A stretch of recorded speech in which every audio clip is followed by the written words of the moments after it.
Only one subclass left from Van Richten's Guide to Ravenloft. Yeah, let's finish it off with the new Warlock patron, Undead.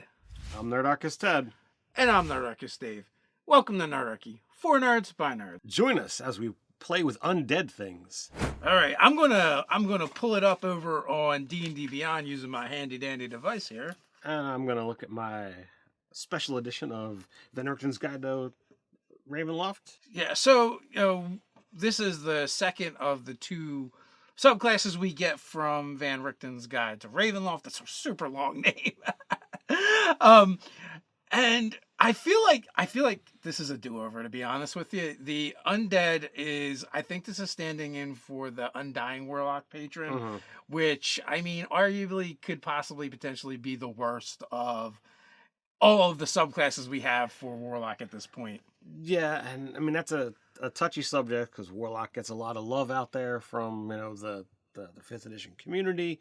But, I don't have a problem with, hey, we've got a very necromantic, very undead-themed world. Let's take another stab at this. Let's see, whether we can resurrect this thing. So I'm willing to give it a try and, see if version 2.0 holds up or not. Forgive and forget. We shall see.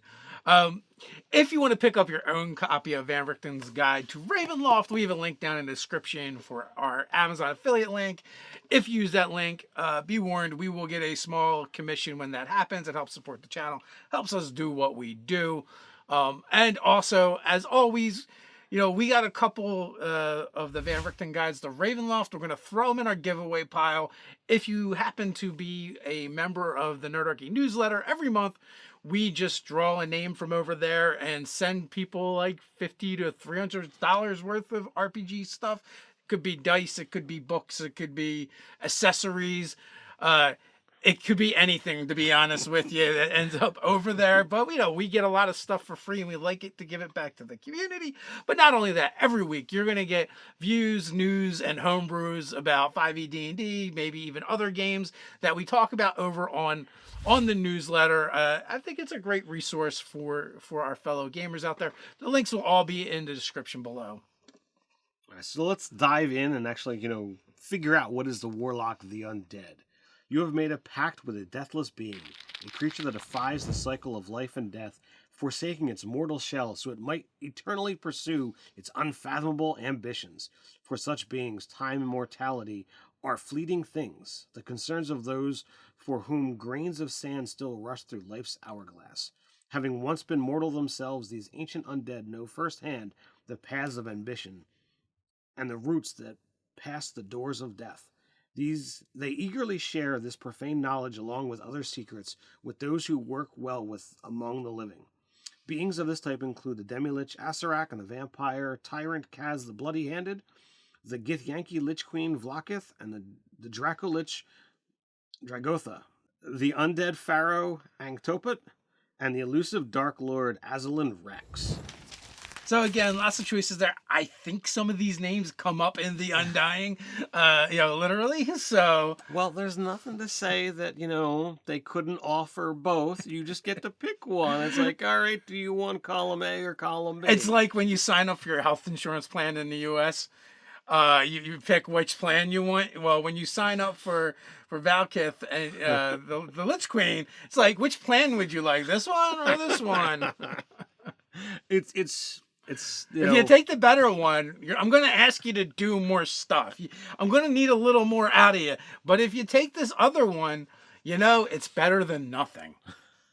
I mean, it's somewhat comical, but for trying to course correct, I don't have a problem with them saying, these guys are options here too. No, absolutely. You try out the new things get play tested for a while. Sometimes you have an idea and you think it's great, and then it turns out it's not. If you like this video and you'd like to help Nerdarchy keep making videos like this one, why not head over to Patreon and support us over there? Not only that, as a special thank you, you'll receive monthly rewards for 5e. We're making magic item print and play cards over there, monsters, subclasses, races, and drop-in encounters, a chance to game with Nerdarchy. We have audio versions of our Nerdarchy Live interviews, as well as maps that we even use in our own games. And there's probably even more stuff that ends up over there. And it goes to a great cause, helping to support us. All right, so let's actually look into the actual subclass, things that you get. There's going to be a spell list that gets added for you. So first level, you get Bane and False Life, Blindness, Deafness, Phantasmal Force, Phantom Steed, and Speak with Dead. Fourth level, we're looking at Death Ward, Greater Invisibility, and Anti-Life Shell and Cloud Kill. Man, it's hard. It's always hard to pass up Death Ward. The only problem is you're a Warlock and you do not have that many spell slots. But on the plus side, it is a spell that lasts pretty much all day, and you don't have to concentrate on it. You cast that spell and take a short rest right away. That's the way that works. Yeah, I don't know if Death Ward is a spell that gets upcast so you can include more people, which if it is, it being a Warlock spell, that works out really nicely because then you can Death Ward you and some of your closest friends. So first level, you're going to get Form of Dread. You manifest an aspect of your patron's dreadful power. As a bonus action, you transform for 1 minute. You gain the following benefits while transformed. You gain temporary hit points equal to 1d10 plus your Warlock level. Once during each of your turns, when you hit a creature with an attack roll, you can force it to make a wisdom saving throw, and if the saving throw fails, the target is frightened of you until the end of your next turn, and you are immune to the frightened condition.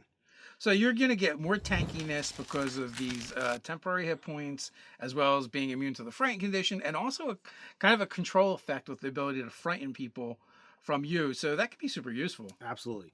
You can transform a number of times equal to your proficiency bonus, and you regain all expended uses when you finish a long rest.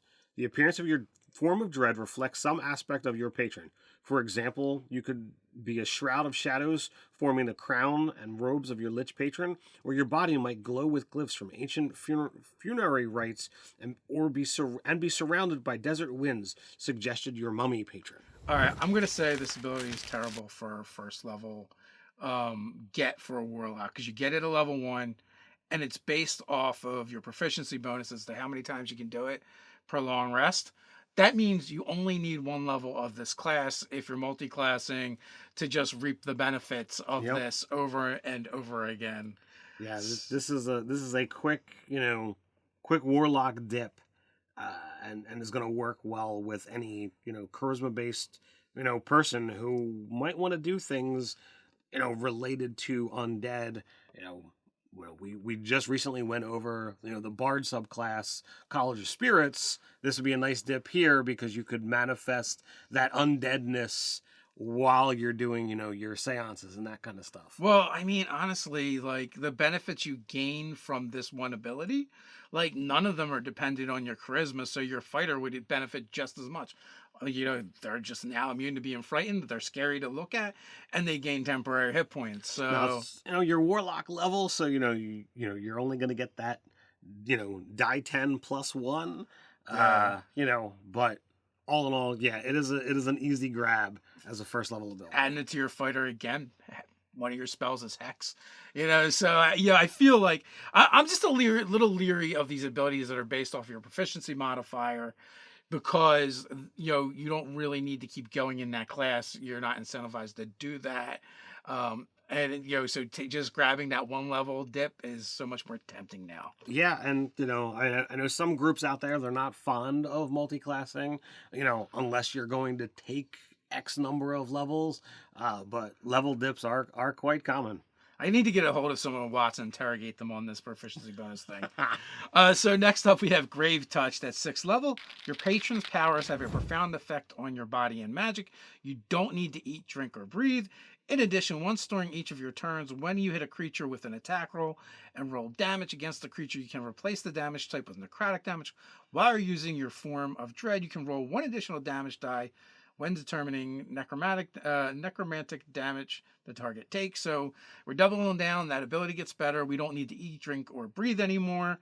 Very cool. And also the ability to turn all the damage to necro damage. So that can be really good, or it can be really suck, depending on whether you're fighting creatures that are resistant to necrotic energy. And there are a lot. Oh, yeah. I read that line. The only thing I can see is the line from the Matrix. Is that air you're breathing? Yeah. No, because I don't breathe at all now. So at 10th level, you're going to get Necrotic Husk. Your connection to undeath and necrotic energy now saturates your body. You have resistance to necrotic damage. If you are transformed using your form of dread, you instead become immune to necrotic damage.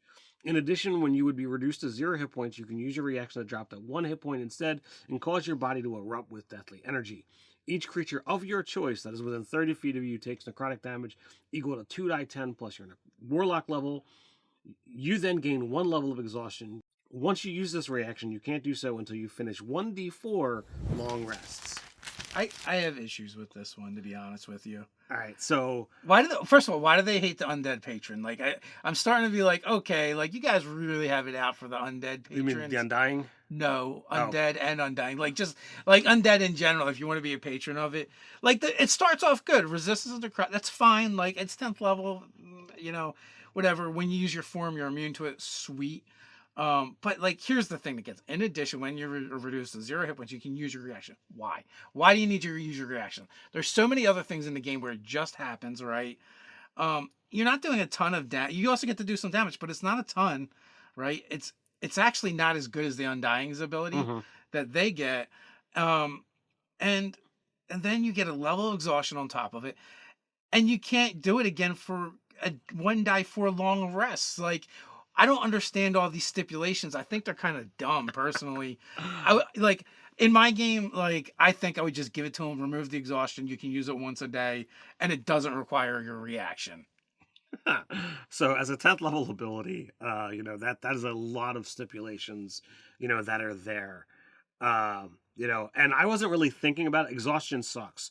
1d4, like, that's 1d4 long rest, that's a lot to have to like keep track of. And like, I know it's stupid, but like, I'm used to going into D&D Beyond and clicking that button. Well, like, now, like, how is it going to work? Is it going to track that for me in D&D Beyond? There's a handful of things that like fall into that special requirement that is outside the spectrum. Now, I know not everybody plays with D&D Beyond, and everything needs to be tracked, hit points and armor class changes and all these things. So yeah, sure, that's one thing. But to me, the thing that jumped out immediately as a warlock, you're not a freaking evocation wizard. It should just be a blast of energy and everybody around you takes it. End of story. I can agree with you, all of the other remove stuff to make it to make it better for you, but this is a warlock. I guarantee you, your patron does not care about your allies. They should take the necrotic damage too. Just say. I'm indifferent on that, actually. But like, if you're gonna put all these requirements, then maybe it should be 2d10 per your warlock level, not 2d10 plus your warlock level, right? So obviously there is some things here that could handle some tweaking, some changes. I agree with you that removing the exhaustion and the 1d4 long rest. I don't care as much about the reaction. I know that there are plenty of characters that I have played that I've got nothing I can do with my reaction unless the enemy leaves my my area of that I threaten. So it is what it is. Yeah, I mean, as a warlock, you probably aren't using reaction for a lot of things. Unless you take, some counterspell or hellish rebuke. Hellish rebuke. I don't even know if they get counterspell. Off the top of my head, but again too, like I mean, the half orc just gets it when you start, essentially. Yeah, that is true. I don't know. Like I said, I think that one they could have did a better job with. So let's go to the Keystone Capstone ability, Spirit Projection, at 14th level. Your spirit can become untethered from your physical form. As an action, you can project your spirit from your body. The body you leave behind is unconscious and in a state of suspended animation. Your spirit resembles your mortal form in almost every way, replicating your game statistics, but not your possessions. Any damage or other effects that apply to your spirit or your physical body affects the other. Your spirit can remain outside your body for up to 1 hour until your concentration is broken, as if concentrating on a spell. When your projection ends, your spirit returns to your body, or your body magically teleports to your spirit's space, your choice.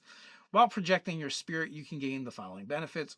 Your spirit and body gain resistance to bludgeoning, piercing, and slashing damage. When you cast a spell of the Conjuration or Necromancy school, the spell doesn't require verbal or somatic components or material components that lack a gold cost. You can you have a flying speed equal to your walking speed and can hover. You can move through creatures and objects if they were difficult terrain, but you take die 10 force damage if you end your turn inside a creature or an object. While you're using your form of dread, once during each of your turns you deal necrotic damage to a creature, you regain hit points equal to half the amount of necrotic damage dealt.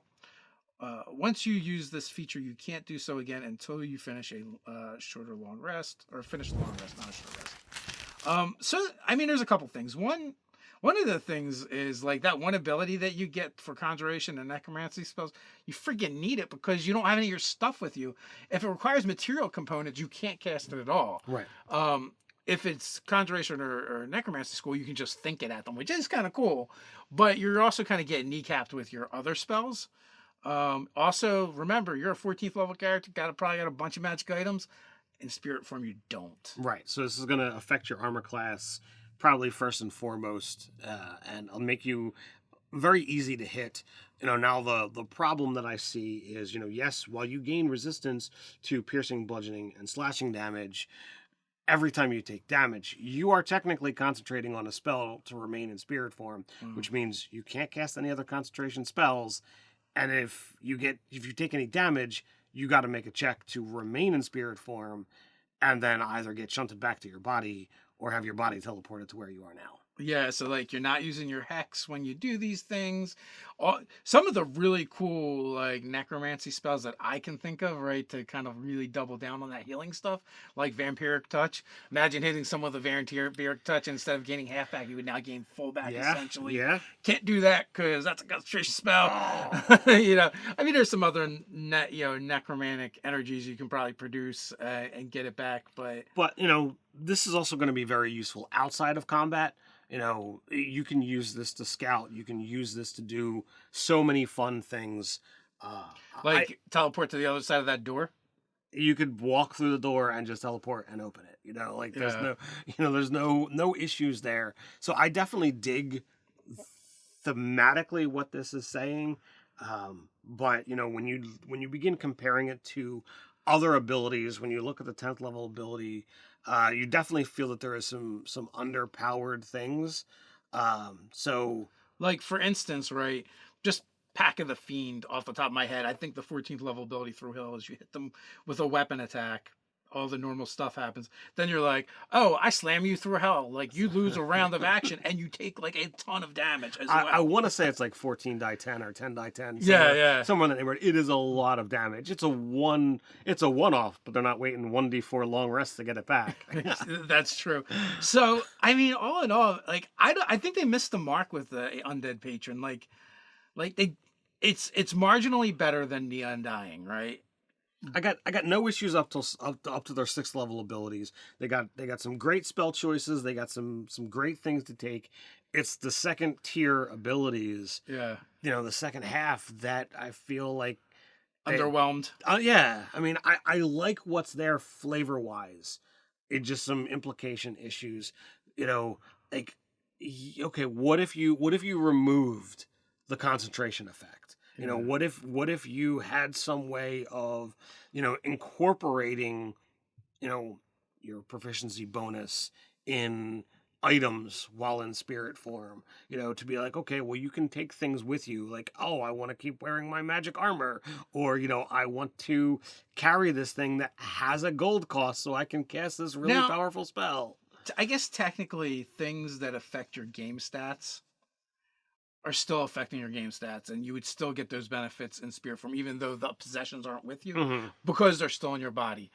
But that being said, say you have the Oath of the Pact Keeper's Rod or whatever. I don't think you would be able to benefit from like regaining the lost spell slot, for example, or something that uses charges. You wouldn't be able to use the charges, or a prolonged rest ability to activate that you can activate an item for. You wouldn't be able to do that kind of stuff. Now, if it's a static bonus to one of your stats or a game mechanic, I guess that would probably stay. But here, like, the wording is a little difficult because it's like, I don't have my possessions, so does my spirit form still benefit from it? But it does say you retain all your game statistics. So I'm gonna say okay, that's fine. They do that. The concentration bit is a bit much, I think. For it lasts an hour, but like really, in the larger scheme of things, it's maybe a couple combats if you're using it for that, or an hour's worth of utility function for exploration, or maybe role playing. Cool. I love that stuff. So the 14th ability, while the concentration bit is hard, and it is a little hard because it's essentially you can't cast things that require material components, I would say, based off of the wording. Mm-hmm.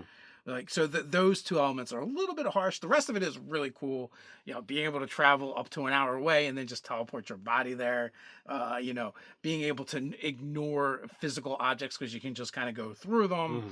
All that stuff is really cool. Being able to fly. My biggest issue is probably like that 10th level ability. It's like, why do we have to have this like stack of negatives on this cool ability that other things, I feel like other subclasses get something similar to it. So why are you hampering this one? There are a number of ways that you get that, I get dropped to 0, but nope, it's, a different number instead. We get two that can, handle that racially. So you get that right at, character creation, and this is a 10th level ability. I definitely feel that there's no need for all these extra addendums and things to, going on with it. Unless you got some kind of other benefit of like, oh, exhaustion puts you closer to death, so while you have exhaustion, you get all these other abilities.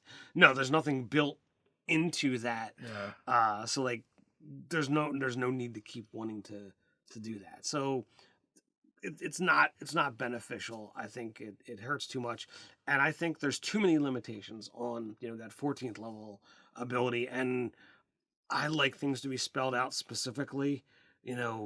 There's this game breeds the rules lawyer. They want like, well, it specifically says this. Well, things are going to be open to interpretation at this table versus that table because one DM is super nice and one DM is not. So this ability could be played very differently at different tables because there is room to handle that. They didn't want to write, oh, you retain all of your, ability scores, hit points, armor class of whatever it is that you have on that side, but it doesn't say that. It says you game statistics. Is game statistics ever defined anywhere? So I don't know. I mean, I think it is, but the idea that it also defines like your possessions don't go with you. You're replicating your game statistics, but not your possessions, right? But some of your game statistics are affected by your possessions. Like, so yeah, I think that part is like, I guess my ruling is yes, like everything that statically affects your game statistics is there. You just can't, gotta want figurine of wonders power. You can't turn it on, right. That kind of stuff. So right. I guess the real question is, would you still play this subclass? I would. I mean, I like what's there, and I can deal with the nuance of those things. Our games are not super combat heavy because like we get more into other things. So like the spirit travel, I would find ways to use that in fun and flavorful ways outside of combat, or wait for those specific moments where like the combat is going to be very very interesting and very useful for me to be in spirit form.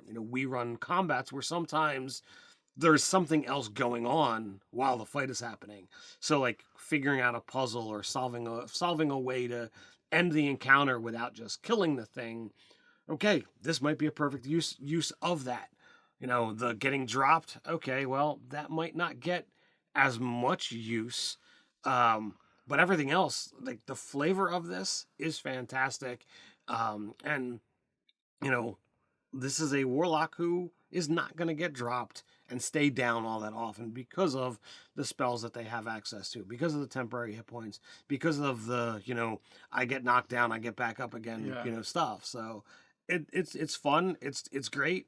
I'm not for at least one die for long rest anyway. Warlock is not like at the top of my, charts to play. But I would absolutely play this one. What about you? It's an awesome 1-level dip. If nothing else, maybe if I had a character concept that fit this, then I would probably play it. I would beseech my DM to be merciful on level 10, and other than that, I'm good to go with this one.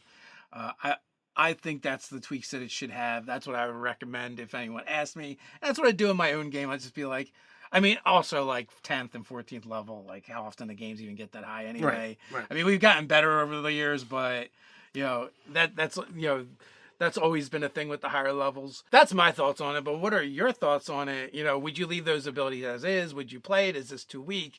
Is this better than the Undying, or is the Undying better? Love to hear your thoughts on it. While you're putting that in the comments down below, don't forget to stop by that middle section that makes the YouTube algorithm super happy. Like, share, subscribe, even go ahead and ring that notification bell.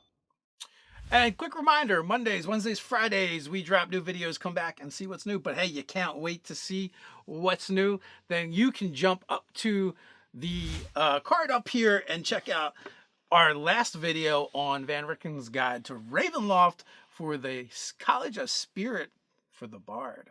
So until next time, Stay nerdy.